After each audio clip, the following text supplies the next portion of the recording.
question seems very familiar. Anuradha has a dash interest in classical music. Wide high is incorrect, keen, bright, pleasant. Okay, I think we did this, seems very familiar.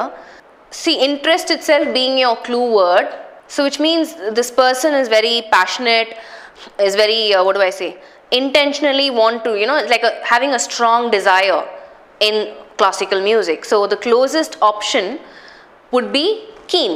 Keen interest again is a collocation, right? So keen here bringing in the meaning of somebody who's very enthusiastic about classical music, somebody who's very passionate or who has a strong desire for classical music, right?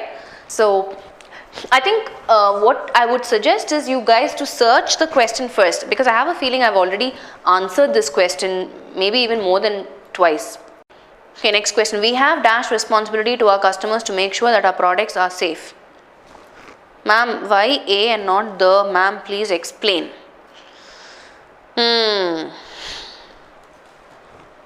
Okay. Okay, let's look at some example sentences to explain this. For example, if I say, so why A and not yeah. So see, this context is more, it's a very generic thing, right? Generally what is expected of one to do. So it's like saying we have a responsibility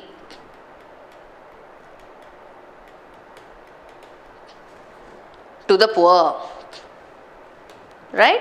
Something that is expected, something that is very generic. Or if I say we have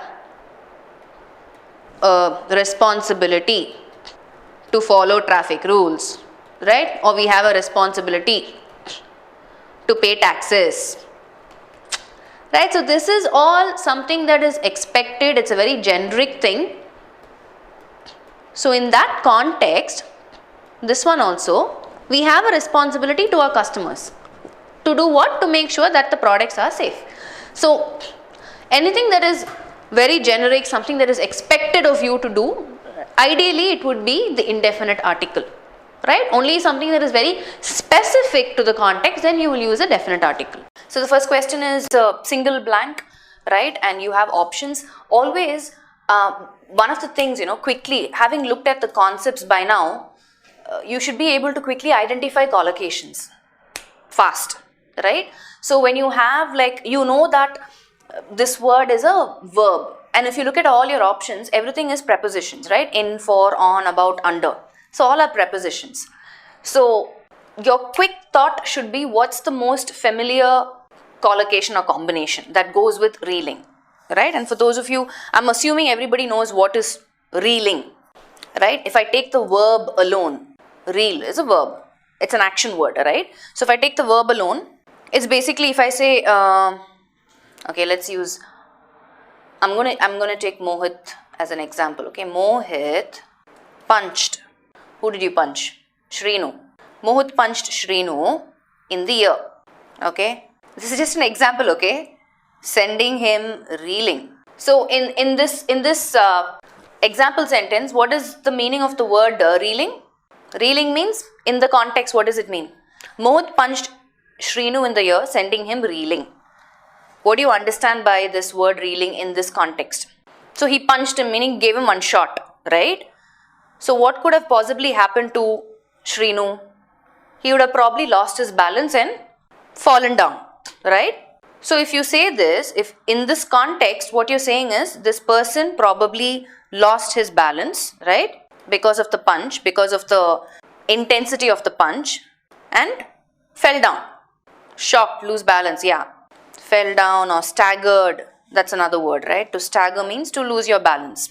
So if you look at the context, to reel as a verb will have different meanings, right? So 15 districts may be reeling. Also, when you say something is reeling under, that's your phrasal verb, okay?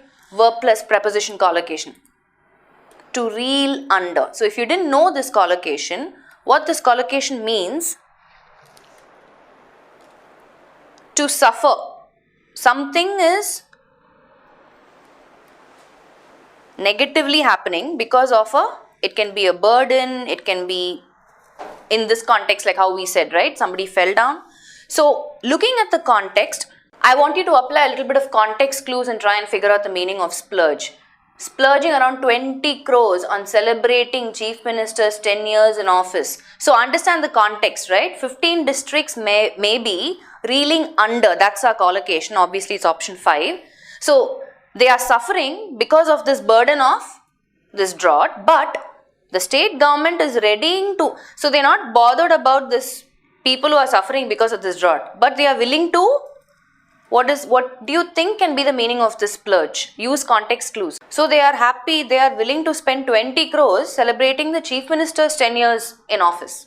So for that they have money, right? To splurge means to spend extravagantly, to waste.